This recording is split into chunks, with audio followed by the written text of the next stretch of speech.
यहीं पे दुकान लगाते हैं, पास में ही, घर के पास में ही है, ज़्यादा दूर नहीं है। समोसा और ब्रेड पकौड़ा हम बेचते हैं। 4 बजे से 9 बजे तक हम दुकान लगाते हैं। बाकी मैंने पढ़ाई, मतलब सीरियस पढ़ाई 11th तो बर्बाद कर ली थी। ज़्यादा मतलब समझ नहीं थी, 11th में कोई गाइडेंस देने वाला भी नहीं था। 12th से ही थोड़ा बहुत पढ़ना स्टार्ट किया था, वो भी नीट के लिए उतना नहीं था, बस बोर्ड क्लियर करना चाहते थे। तो 12th में भी ज़्यादा ध्यान नहीं दिया पढ़ने में, क्योंकि 12th में टाइम कम मिलता था। स्कूल होता था उस समय 12th में, तो सुबह 8 बजे से 2-3 बजे तक स्कूल चलता था। तो उसके बाद 4 बजे से दुकान लगानी ही पड़ती थी, तो फिर टाइम मिलता ही नहीं था कि बीच में पढ़ सके। तो 4 बजे से 9 बजे तक दुकान लगाई, उसके बाद घर आके खाना पीना खाया तो 10 बज जाता था। तो 10 से 11, 12, 1, 2 तक हम 3-4 घंटे हम पढ़ते थे, 2-3 बजे तक, कभी कभी 4 भी बज जाते थे। तो ऐसे करके हम मतलब बहुत ज़्यादा ये नहीं कि बहुत पढ़ाई कर पाए 12th में, क्योंकि टाइम का थोड़ा इशू था। तो इस वजह से मतलब ज़्यादा नंबर नहीं ला पाया मैं 12th के साथ। नीट की परीक्षा में 292 नंबर आए थे मेरे उस समय। तो 1 साल ड्रॉप लिया हमने और ऑनलाइन पढ़ाई करी है फिज़िक्स वाला से। मतलब टीचर काफ़ी अच्छे मिले मेरे को, बढ़िया।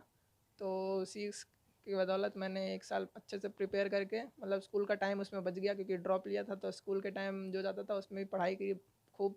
तो वो करके मेरे 664 नंबर आ रहे हैं इस बार। अब पढ़ाई में देखा जाए तो आप नीट परीक्षा पास किए हो, किसको श्रेय देते हैं परिवार में? परिवार में तो मम्मी सबसे ज़्यादा सपोर्टिव है, एकदम कहती थी कि बट तो यही करना है, मतलब अभी तो कोई है नहीं सही से। पिताजी भी ड्रंकर्ड है, मतलब नहीं रहते हैं साथ में बचपन से ही। तो मतलब ये था, बाहर भी था थोड़ा कि करना है, हम करना ही पड़ेगा ना। तो इस वजह से मम्मी भी कहती थी कि करो। तो देखा जाए कि दुकान देखना, फिर पढ़ाई करना, फिर नोट्स आपने दीवारों पे लगा रखे हैं, तो ये उद्देश्य क्या था दीवारों पे लगाने का? ये जो मैंने नोट्स लगा रखे हैं ये अभी तो शॉर्ट नोट्स हैं। बाकी ये जो मैंने ये जो बनाए ये पूरे लॉन्ग नोट्स हैं। तो मतलब जो हमारे 3 लेक्चर होते थे एक दिन में, उसमें 6 घंटे के लेक्चर ही होते थे, तो वो नोट्स बना रखे हैं मैंने इतने पूरे। ये इसमें ये मतलब 20-25 कॉपी तो एकदम भर दी है एकदम। और बाकी ये जो है मैंने शॉर्ट नोट्स बना रखे हैं। शॉर्ट नोट्स में मतलब ये है कि इसमें सब चीज़ें क्रिस्प चीज़ें हैं।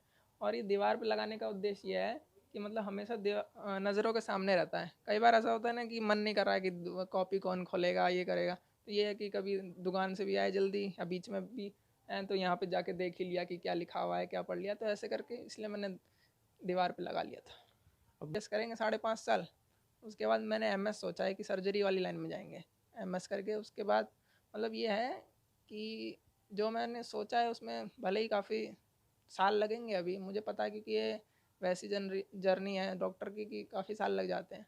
कुछ ऐसा सोचना चाहता हूँ कि मतलब जो आम लोग हैं उनका भला हो। मतलब मैं देखता हूँ कि यहाँ पे एक ईएसआई भी है और जिला अस्पताल भी है, वहाँ मतलब लाइन लगी रहती है, किसी को मिल नहीं रहा है, मतलब भगा भी देते हैं गार्ड वार्ड। तो मतलब यही है कि चाहते हैं कि कुछ ऐसा कॉन्सेप्ट हो कि लोगों की भलाई हो, मतलब टाइम भी बचे लोगों का और इलाज भी बढ़िया से हो।